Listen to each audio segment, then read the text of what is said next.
भारत माता की, भारत माता की, भारत माता की। आज उत्साह का दिन है, उत्सव का दिन है। ये उत्सव भारत के लोकतंत्र के लिए है।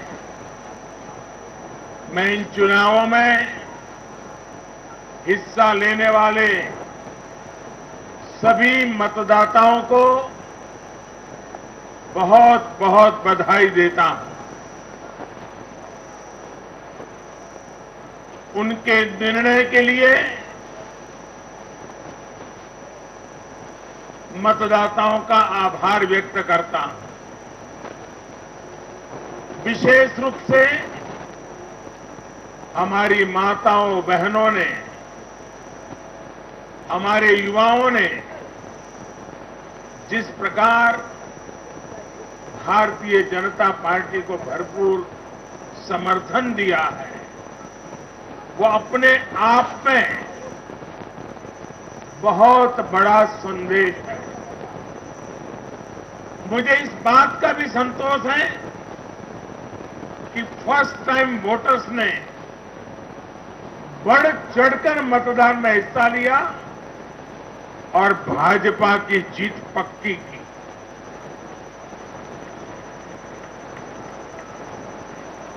चुनाव के दौरान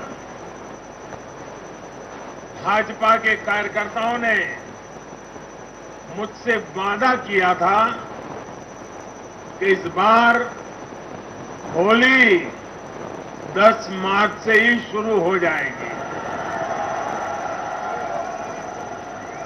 हमारे कर्मठ कार्यकर्ताओं ने ये विजय ध्वज फहरा करके इस वायदे को पूरा करके दिखाया है। मैं भाजपा के सभी कार्यकर्ताओं की भूरी भूरी प्रशंसा करूंगा, जिन्होंने दिन रात देखे बिना इन चुनावों में कड़ी मेहनत की। हमारे कार्यकर्ता जनता जनार्दन का दिल जीतने में,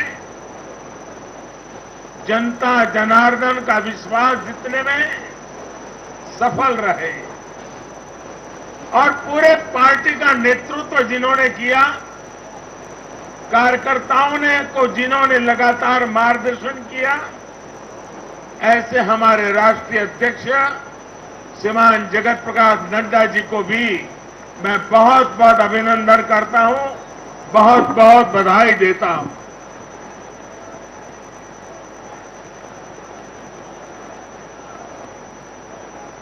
पार्टी के हर छोटे मोटे सभी कार्यकर्ताओं ने उनके अथक परिश्रम से आज एनडीए के लिए जीत का चौका लगाया है। चैन से बैठने वाला इंसान नहीं।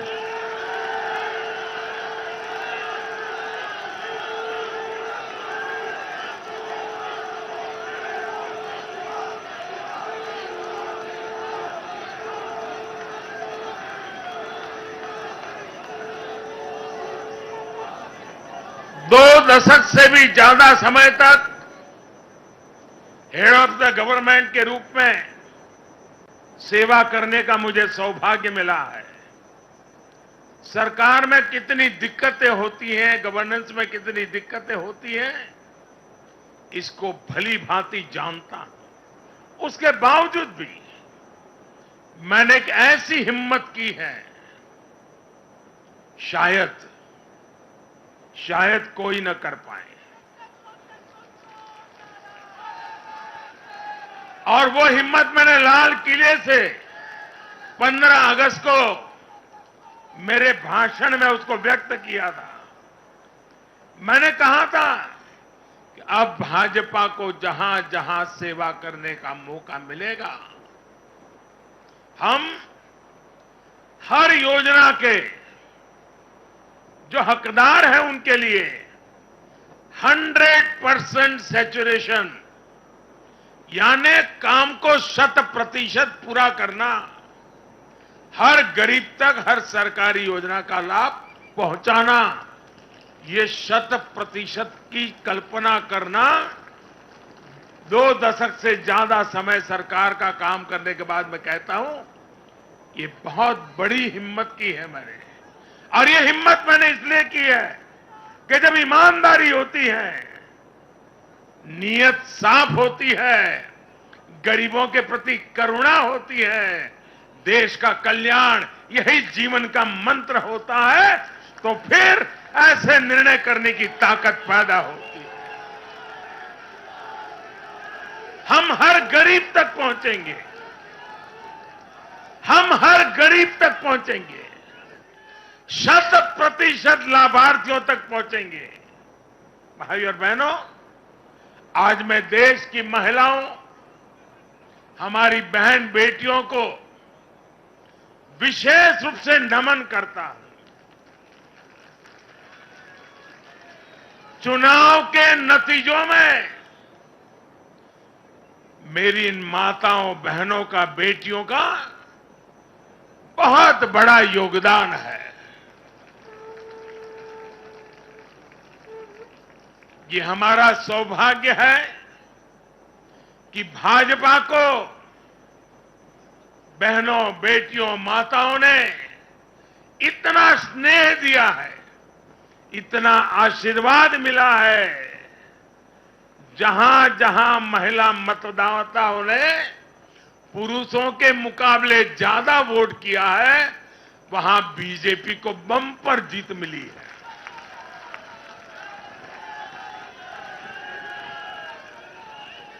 एक प्रकार से हमारी माताएं, बहनें, हमारी बेटियां, हमारी ये स्त्री शक्ति भाजपा की जीत की सारथी बनी है।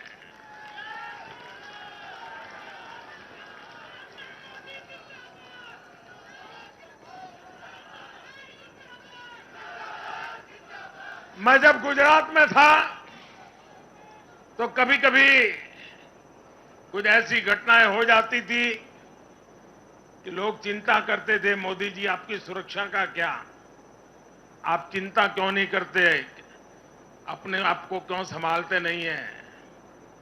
तो मैं एक ही जवाब देता था कि कोटि कोटि माताओं का, स्त्री शक्ति का मुझे सुरक्षा कवच मिला हुआ है।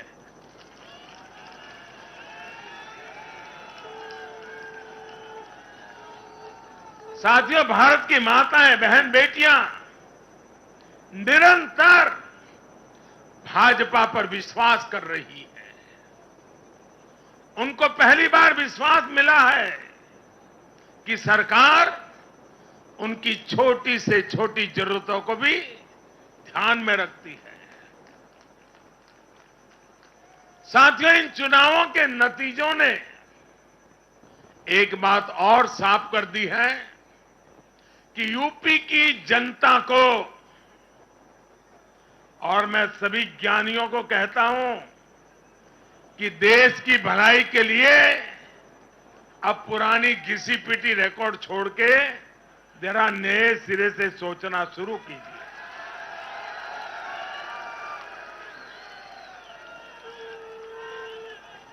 इस देश के लिए बड़ी दुख की बात है। मैं स्वयं बहुत दुख अनुभव करता था जब ये ज्ञानी लोग यूपी की जनता को सिर्फ और सिर्फ जातिवाद के तराजू से तोलते थे, जातिवाद की दृष्टि से देखते थे। मैं समझता हूं कि उत्तर प्रदेश के नागरिकों को जातिवाद की बाड़ाबंदी में बांध करके वे उन जातियों का अपमान करते थे, उन नागरिकों का अपमान करते थे, पूरे उत्तर प्रदेश का अपमान करते थे। कुछ लोग ये कहकर यूपी को बदनाम करते हैं कि यहां के चुनाव में तो जाति ही चलती है। लेकिन भाइयों बहनों, उत्तर प्रदेश के लोगों ने दिखा दिया है। 2014 के चुनाव नतीजे देखें, 2017, 2019 के नतीजे देखें और अब फिर 22 में भी देख रहे हैं। हर बार यूपी के लोगों ने सिर्फ और सिर्फ विकासवाद की राजनीति को ही चुना है। यूपी के लोगों ने इन लोगों को यह सबक दिया है और यह सबक उनको सीखना होगा। यूपी के गरीब से गरीब व्यक्ति ने, यूपी में गांव में रहने वाला व्यक्ति हो, पढ़ा लिखा हो या अनपढ़ हो, यूपी के हर मतदाता ने, हर नागरिक ने एक सबक दिया है कि जाति की गरिमा, जाति का मान देश को जोड़ने के लिए होना चाहिए, देश को तोड़ने के लिए नहीं होना चाहिए। और ये करके दिखाया है, चार चुनावों में करके दिखाया है। वैसे आज मैं ये भी कहूंगा कि 2019 के चुनाव नतीजों के बाद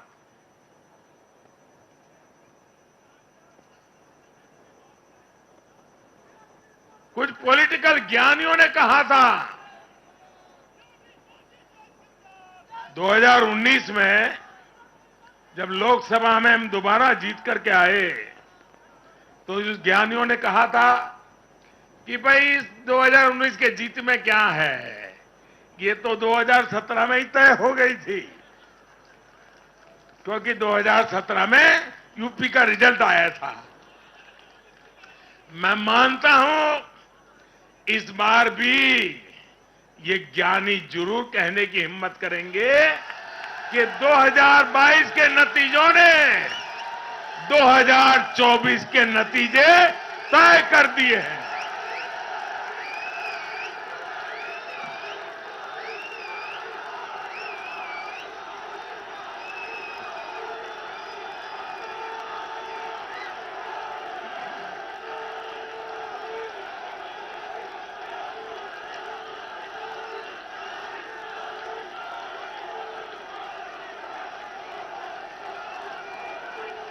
मैं आज पंजाब के भाजपा कार्यकर्ताओं की भी विशेष प्रशंसा करूंगा। उन्होंने विपरीत परिस्थितियों में जिस प्रकार पार्टी का झंडा बुलंद किया है, वो आने वाले समय में पंजाब में भाजपा की मजबूती को, देश की मजबूती को एक अहम स्थान के रूप में विकसित करेंगे, ये मेरा पूरा विश्वास है। पंजाब में भाजपा एक शक्ति के रूप में उभरनी है, ये मैं अपनी आंखों के सामने देख रहा हूं दोस्तों।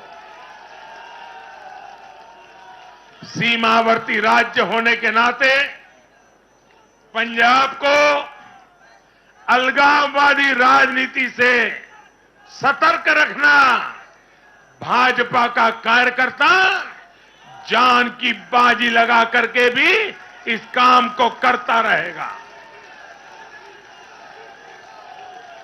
आने वाले 5 सालों में भाजपा का हर कार्यकर्ता वहां इस दायित्व को जोर शोर से निभाने वाला है। ये विश्वास मैं पंजाब की जनता को आज देना चाहता हूं। साथियों, ये चुनाव ऐसे समय में हुए हैं जब दुनिया 100 साल के सबसे बड़े कोरोना जैसी महामारी के संकट से लड़ रही है। पूरी मानव जात, पूरा विश्व 100 साल में ऐसी बीमारी नहीं देखी, ऐसी मुसीबत से लड़ना नहीं पड़ा है। ये जैसे कुछ कम था, तो युद्ध ने भी विश्व की चिंताएं बढ़ाई हैं। इन परिस्थितियों में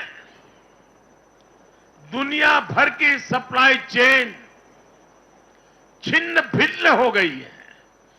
2 साल से सप्लाई चेन पर बहुत ही विपरीत प्रभाव हुआ और युद्ध ने उसमें और जोड़ दिया। इन चुनौतियों से निपटने के लिए भारत ने जो कदम उठाए, आर्थिक स्तर पर जो फैसले लिए, गरीब कल्याण के जो फैसले लिए, उन सभी ने भारत को संभलकर आगे बढ़ने में बहुत मदद की। भारत बच पाया है क्योंकि हमारी नीतियां जमीन से जुड़ी रही। हमारी नीतियां जमीन से जुड़ी रही और हमारे प्रयास निष्ठा और नियत की पटरी पर अविरत आगे बढ़ते रहे। जहां जहां डबल इंजन की सरकार रही, वहां पर जनता के हितों की डबल सुरक्षा हुई और विकास के कार्यों की गति भी तेज हुई। इस समय जो युद्ध चल रहा है, उसका प्रभाव प्रत्यक्ष और परोक्ष रूप से दुनिया के हर देश पर पड़ रहा है। भारत शांति के पक्ष में है, बातचीत से हर समस्या को सुलझाने के पक्ष में है। लेकिन जो देश सीधे जंग लड़ रहे हैं, भारत का उनसे आर्थिक दृष्टि से, सुरक्षा की दृष्टि से, शिक्षा की दृष्टि से, राजनीतिक दृष्टि से नाता है। भारत की बहुत सारी जरूरतें इन देशों से जुड़ी हुई हैं। भारत बाहर से जो कच्चा तेल मंगाता है, पाम ऑयल मंगाता है, सनफ्लावर ऑयल मंगाता है, उसकी कीमत भी अंतर्राष्ट्रीय बाजार में बहुत तेजी से बढ़ रही है। कोयला हो, गैस हो, फर्टिलाइजर हो, सभी की कीमतों में पूरी दुनिया में कल्पना बाहर का उछाल आ रहा है।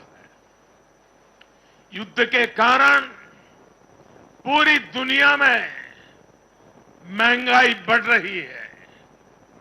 विकासशील देशों को विशेष रूप से कठिनाई का सामना करना पड़ रहा है।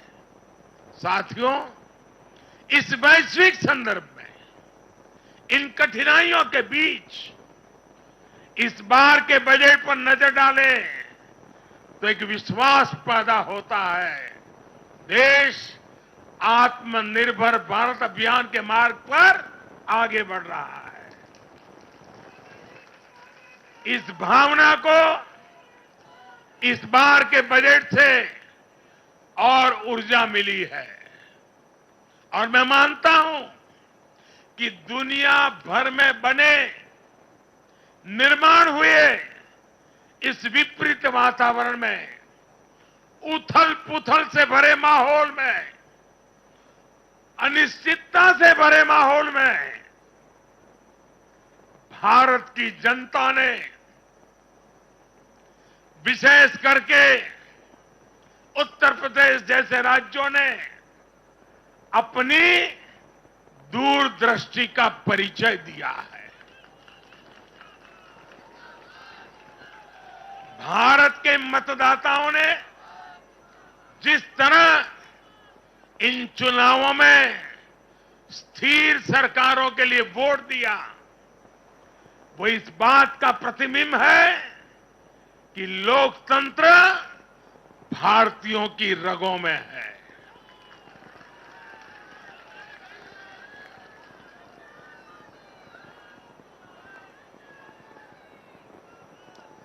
लेकिन भाई और बहनों, आज इस अवसर पर मैं देश के सामने अपनी कुछ चिंताएं भी रखना चाहता हूं। देश का नागरिक तो बहुत जिम्मेदारी के साथ देश के हित में अपना काम कर रहा है। जब भी उसको अवसर मिलता है, वो जिम्मेदारी के साथ पेश आता है। देश का सामान्य नागरिक राष्ट्र निर्माण में जुटा है, लेकिन हमारे यहां कुछ लोग लगातार राजनीति का स्तर गिराते जा रहे हैं। कोरोना के इस समय में भी हमने देखा है कि इन लोगों ने देशवासियों को गुमराह करने की लगातार कोशिश की। वैक्सीनेशन के हमारे प्रयासों की दुनिया प्रशंसा कर रही है, लेकिन इस पवित्र कार्य पर, मानवता के कार्य पर, सेवा के कार्य पर, भारत की वैक्सीन पर भी सवाल उठाए गए। दुर्भाग्य की बात है, जब यूक्रेन में हजारों भारतीय विद्यार्थी, हमारे छात्र, हमारे नागरिक फंसे हुए थे, तब भी देश का मनोबल तोड़ने की बातें हो रही थी। जो वहां फंसे थे, उनके परिवारों की चिंता बढ़ाने का काम हो रहा था। ये लोग उन बच्चों में असुरक्षा की भावना बढ़ा रहे थे, यहां उनके परिवार वालों की चिंता बढ़ा रहे थे। इतना ही नहीं, इन लोगों ने ऑपरेशन गंगा को भी प्रदेशवाद की बेड़ियों में बांधने की कोशिश की।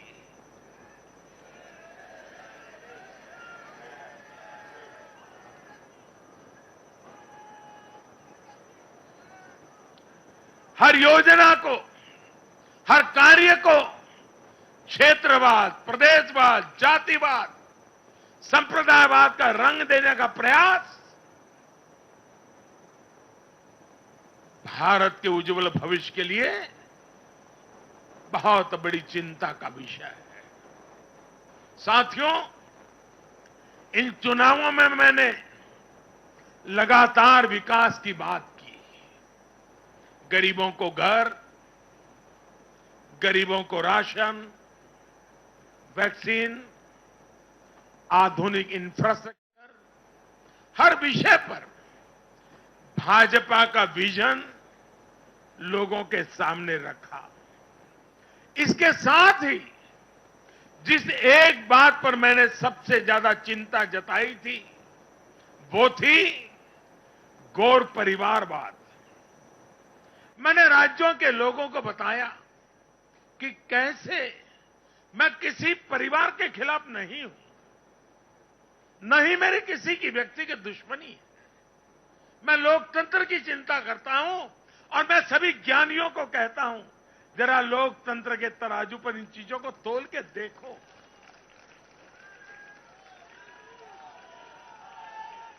और मैंने लोगों को बताया कैसे परिवारवादी राजनीति ने उनके राज्य का कितना नुकसान किया है, राज्य को पीछे ले जा रहा है। और मुझे खुशी है कि मतदाताओं ने इस बात को समझते हुए भी इस चुनाव में अपना वोट दिया है, लोकतंत्र की ताकत को मजबूत किया। साथियों, ये लगातार बहस बहुत जरूरी है। भारत जैसे लोकतंत्र में और देश को जिस ऊंचाई पर ले जाना है उसको ध्यान में रखते हुए जिन मुद्दों को मैं उठा रहा हूं उसको निरपेक्ष भाव से बहस होना जरूरी है। भारत में परिवारवादी राजनीति का, ये मेरे शब्द लिख करके रखिए दोस्तों, एक न एक दिन ऐसा आएगा जब भारत में परिवारवादी राजनीति का सूर्यास्त ये देश के नागरिक करके रहेंगे।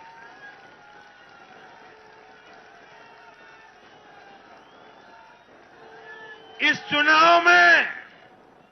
चुनाव में देश के मतदाताओं ने अपनी सूझबूझ का परिचय दिखाते हुए ये क्या होने वाला है इसका इशारा कर दिया है। साथियों, आज एक और विषय में देश के लोगों के सामने रखना चाहता हूं। ये विषय है भ्रष्टाचार के खिलाफ कार्रवाई को रोकने की साजिश। आप मुझे बताइए साथियों, क्या भ्रष्टाचार के खिलाफ कार्रवाई होनी चाहिए कि नहीं होनी चाहिए? भ्रष्टाचार करने वालों पर कड़ी कार्रवाई होनी चाहिए कि नहीं होनी चाहिए? ये भ्रष्टाचार रूपी दिमाग देश में से नष्ट होनी चाहिए कि नहीं होनी चाहिए? साथियों, हमारे देश में भ्रष्टाचार के खिलाफ लोगों में, भ्रष्टाचारियों के खिलाफ ऐसे लोगों के प्रति एक भयंकर नफरत का भाव रहता है। देश की गाढ़ी कमाई को लूटकर अपनी तिजोरी भरने की ये प्रवृत्ति कुछ लोगों की पहचान के साथ जुड़ गई है। भारतीय जनता पार्टी 2014 में एक ईमानदार सरकार का वायदा करके चुनाव जीती थी और हमारी ईमानदारी को देखकर 2019 में जनता ने हमें और ज्यादा आशीर्वाद दिया।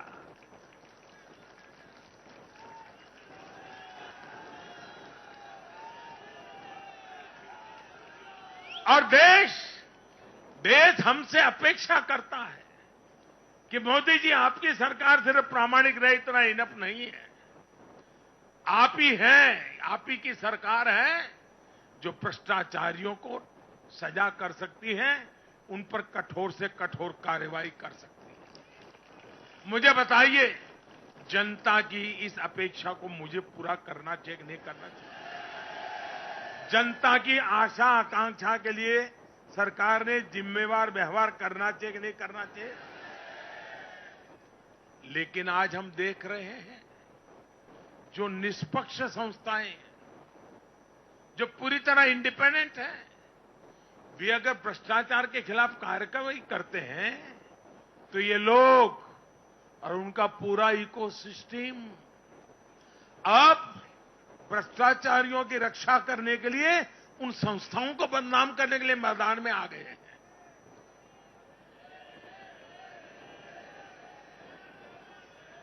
ये देश का कितना बड़ा दुर्भाग्य है कि घोटालों से घिरे लोग एकजुट होकर अब अपनी इकोसिस्टम की मदद से इन संस्थाओं पर ही दबाव बनाने लगे हैं। जांच एजेंसियों को रोकने के लिए ये लोग अपने इकोसिस्टम के साथ मिलकर नए नए तरीके खोजते हैं। इन लोगों को देश की न्यायपालिका पर भी भरोसा नहीं है। पहले हजारों करोड़ रुपए का भ्रष्टाचार करो, फिर जांच भी नहीं होने दो, और जांच करे तो उस पर दबाव बनाओ। ये इन लोगों की प्रवृत्ति है। और देश के लोगों को एक और बात पर मैं ध्यान देना के लिए आकर्षित करना चाहता हूं। ये लोग किसी भ्रष्टाचारी पर कार्रवाई हो रंग देते हैं, प्रदेश का रंग दे देते हैं, जाति का रंग देने लगते हैं। ये नए तौर तरीके शुरू हुए हैं। किसी माफिया के खिलाफ अदालत कोई फैसला सुना देती है तो भी उसे ये लोग धर्म और जाति से जोड़ देते हैं। ऐसे में भारत के मैं सभी संप्रदायों से आग्रह करता हूं, मैं सभी जाति पे गर्व करने वाले ईमानदार लोगों से आग्रह करना चाहता हूं, उन सबको सोचना होगा कि ऐसे भ्रष्टाचारियों, ऐसे माफियाओं को अपने समाज से, अपने संप्रदाय से, अपनी जाति से दूर करने की हिम्मत करें। इससे समाज भी मजबूत होगा, संप्रदाय भी मजबूत होगा और हर व्यक्ति का भला होगा। और यूपी में हमारी विजय का एक कारण यह भी है कि वहां के लोगों ने कई दशकों से ऐसी राजनीति का बहुत नुकसान सहा है। मैं बनारस का सांसद होने के नाते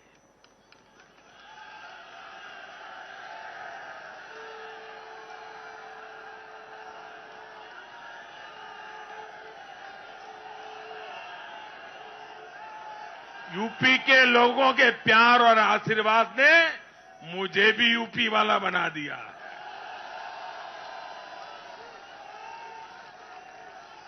मैं बनारस का सांसद होने के नाते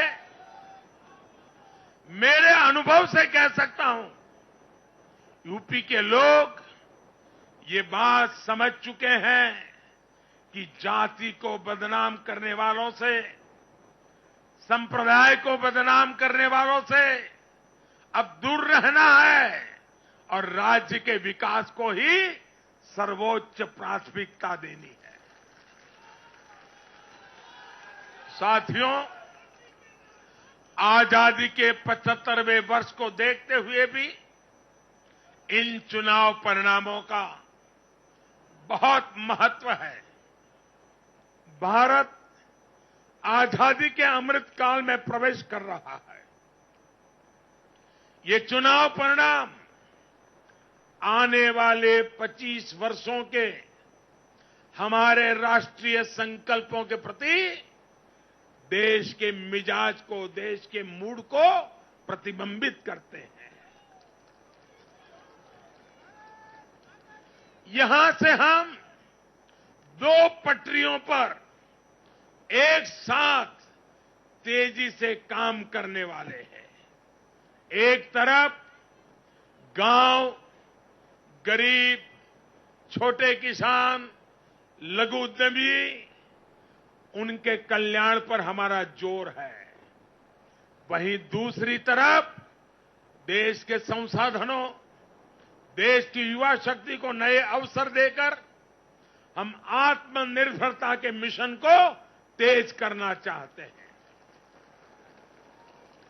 भारत का युवा आज अपने हुनर से, अपने बुद्धि के बल से और अपनी क्षमता के उपयोग से दुनिया को समाधान दे रहा है, नई ऊंचाई पर लेके जाएंगे।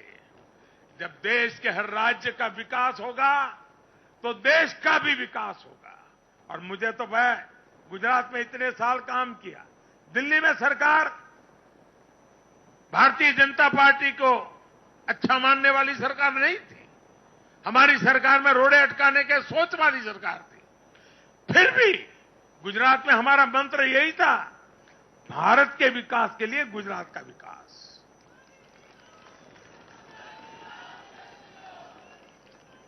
साथियों, हमें जुट जाना है, एक पल भी गंवाना नहीं है। चुनौतियां कितनी ही कठिन क्यों न हो, लेकिन जीतने का संकल्प उससे भी बड़ा होता है।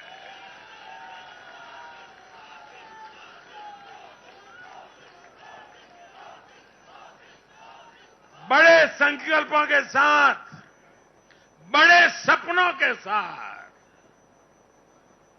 ऊंची सी ऊंची ऊंचाइयों को पार करने के इरादे के साथ देश को आगे बढ़ाना है।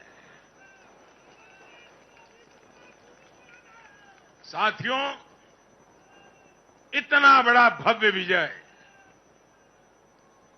भारत के उज्जवल भविष्य की ये गारंटी है।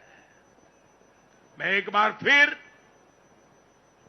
भारत के उज्जवल भविष्य के लिए ये जो निर्णायक मतदान किया है, इसलिए हमारे मतदाता अभिनंदन के बहुत अधिकारी हैं। आइए दोनों हाथ ऊपर करके तालियों के गड़गड़ाहट के साथ सभी मतदाताओं का अभिनंदन करें, मतदाताओं का आभार व्यक्त करें, मतदाताओं का गौरवगान करें।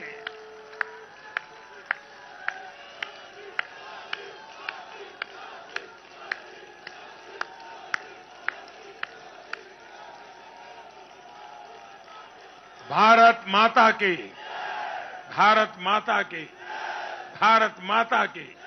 बहुत बहुत धन्यवाद।